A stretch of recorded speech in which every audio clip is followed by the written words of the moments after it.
Okay, this is part 3 of the 3-part look at my altar for Mysticwicks, so we'll continue where we left off.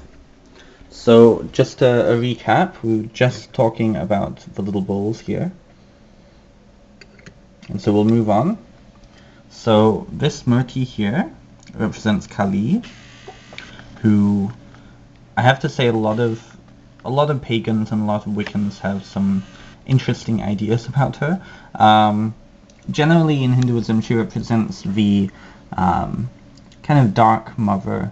She represents the destruction of ignorance. She represents this kind of chaotic force, but she also represents a very loving maternal mother. She has several symbols that a lot of people don't understand, and they kind of make assumptions or ideas about them. So first and foremost, she's not a vampire goddess, and she's not a goddess who enjoys drinking blood. She does drink blood, but that's a part of several myths and stories about her. So the first thing that distinguishes her from several other goddesses, such as, say, Chinnamasta or Tara, is the way that she holds her various items. For example, Chinnamasta is generally holding scissors. Kali holds a sword and a trident. She also at times also holds a plate either full of blood or full of fire, and usually a head as well. Now the head here, it doesn't represent a human head, but I'll kind of just zoom in here. Hopefully you'll be able to see. The head represents, if you can see the fangs on it, it represents ignorance as represented by a demon. And demons, asuras in Hinduism, are quite prevalent in mythology. So her holding the head up represents her kind of domination over ignorance. We also see the garland of skulls here, or heads, and the skirt of hands. And in this way, it represents less the her grisly kind of want to wear human skulls. It more represents kind of the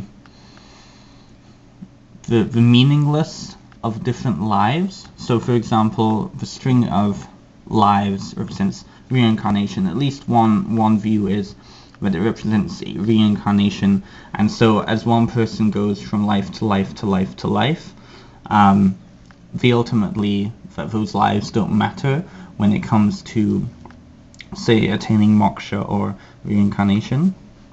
We also see here her standing on her husband Shiva. Now Shiva in this represents, it comes from a mythology tale where when Kali was defeating the demon Raktajiba,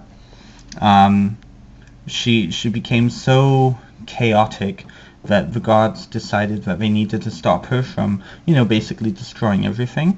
And so Shiva threw himself underneath her, and she, kind of stood in this dominating pose. It doesn't represent female dominating male. It instead represents Kali stopping and coming to her senses by seeing what ultimate pain it will cause somebody. And so that is why Shiva is seen as being trodden on here.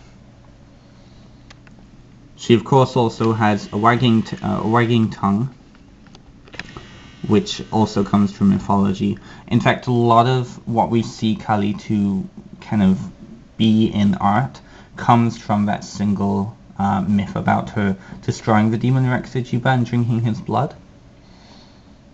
Alright, moving along, we have an image of Durga, who is the warrior goddess. Now Durga is interesting because she basically has all the attributes of all the other male gods. So all the weapons that she holds comes from, different deities. And she's seen to be a ferocious goddess, very, very powerful. Generally, when people in the Shakta tradition, for example, pray, they pray mostly to Durga because she has literally thousands of different forms from all over the place. Next to that, we have a trident. a classic symbol of Shiva. Now the trident in Sanskrit is called a Trishula, which is very similar to other Indo-Aryan languages. Generally represents Shiva. And we'll come around here. So you've seen this often, but this is a mandir. This is a throne. I found this in Toronto here, and it's just a nice little ornate piece for a murti to sit on. And we come to the main event. We come to Shiva, and it's a little blurry, but this is Shiva. So of course he's got his trident on the side there. He's got the lingam down there. He's sitting in a yogic pose with his hand up in a mudra of teaching. And he's sitting on a lion, or a lion carpet, I should say. And this concludes the look at my altar. I hope you've enjoyed it, and have a good day.